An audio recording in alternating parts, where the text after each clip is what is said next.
Welcome back to the channel. I hope you enjoy. Doc, please. I don't want to do this anymore. Please make it stop. I can't do this. He's going to hurt me, I yelled. The doctor looked at me and then began smiling. Do you know how I first met your mother, Antonio? Did she ever tell you about me? The doctor said with a gentle smile. I looked in horror, unable to understand what was going on. What the fuck are you talking about? Do you not hear any of this shit going on? I screamed at the top of my lungs.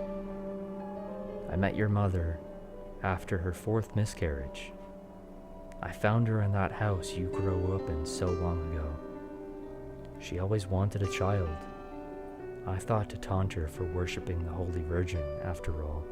When you want kids, why worship a virgin of all things? He laughed as his voice began to ring in my head, drowning out all other noise to a mere whisper. I realized I was never talking to a Gabriel White once he pulled off his glasses, revealing his black eyes. No pupils, just the blackest eyes that never blinked. His eyes filled my mind with hopelessness and dread, strangling my thoughts and commanding attention to his presence. Oh God. Lucifer, I whispered while watching him wink his right soulless black eye. She did not resist me. She knew only I could give her what God sought not to. She willingly shared her bed with me.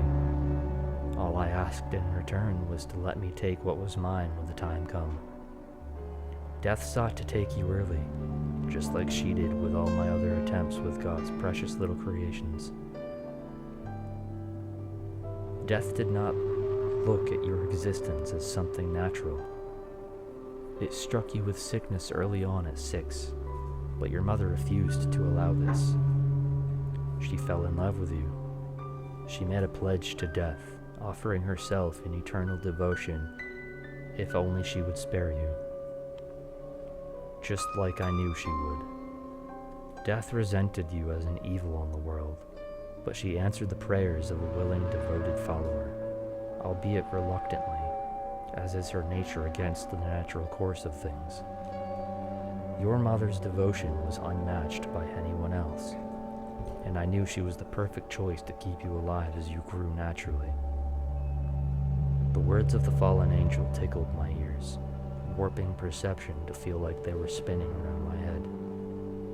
I felt sick at the thought of his confession, utterly hating myself and scared for whatever horrid future awaited me. I watched him as he crawled on the table between us, perching like some animal on its edge until he began to speak again, not worried so much anymore about the door behind, about to break open with the horrid creature behind it. It was me who came knocking on your door that night. I came for you at 9 years past. I have plans for you, but your mother's pact with death was strong, and Santa Muerte is as powerful as death should be. I couldn't get near you.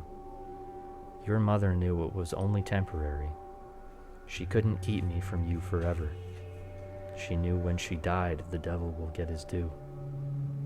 I gave her a choice that night. Either I took my son, or I take her husband. That weak, pathetic man I was disgusted to see around my son. She never faltered, and when her husband looked into my eyes, I only showed him the truth about you. He was too weak to live with the honor of having royalty in his presence. So he took his life and came home with me that night. I looked at Lucifer in utter dread of the details unfolding. I heard the door break behind me, bellowing of the fat thing or creature. I was so repulsed and lost upon this point that death seemed like a salvation from hearing anything else about myself, just an end to this horrid truth. I heard the beast stop in his tracks behind me, suddenly changing his tone and saying, "I didn't know you would be here." Lucifer kept his eyes on me and smiled before saying, "I've been waiting for you. My son. Lucifer's black eyes then shifted from me to the creature behind me. I couldn't see but knew was that fat beast. Lucifer's mouth blared open with a sound so loud and violent that no human words can describe it. It caused the beast behind me to whimper and cower. I heard the fat man's hissing voice pleading for mercy to the devil. Lucifer jumped from his perched state toward the thing behind me. I heard violent rips and tears and screams of agony along with demonic howls.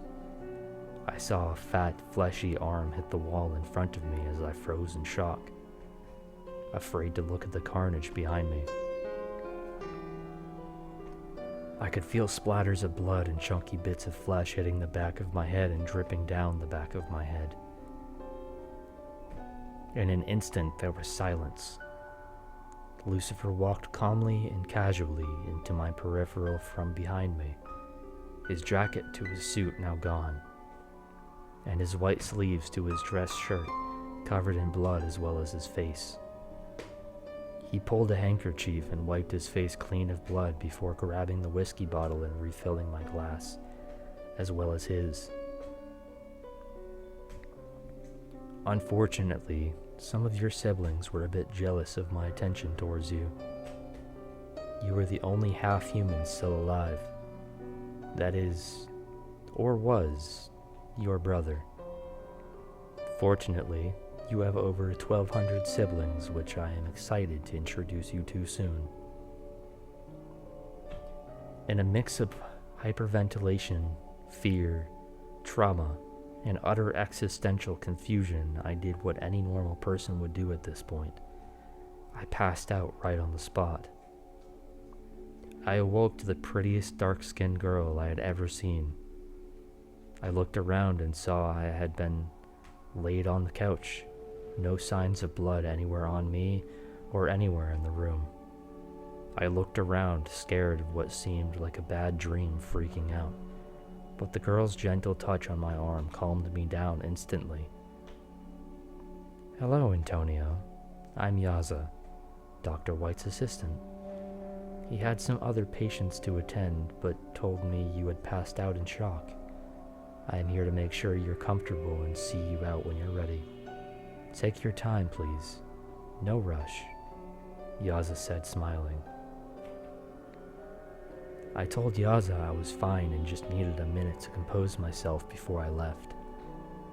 There was something in her voice that sounded almost identical to my mother's. It soothed me and calmed me down. As I stood up to get my jacket, I heard her whisper behind me, "Welcome to the family," which brought my senses back to alert. When I turned around, I saw that I was alone in the office. I saw a half-empty bottle of whiskey still on the doctor's desk. I made sure I took a couple of swigs before I departed. I didn't know if I just hallucinated everything, or maybe I'm just turning into a brain-dead drunk. I spent the next 2 days away from my family in a hotel in the city. I just needed time to myself and a hot bath. I planned on detoxing for 48 hours just to see if I could do it.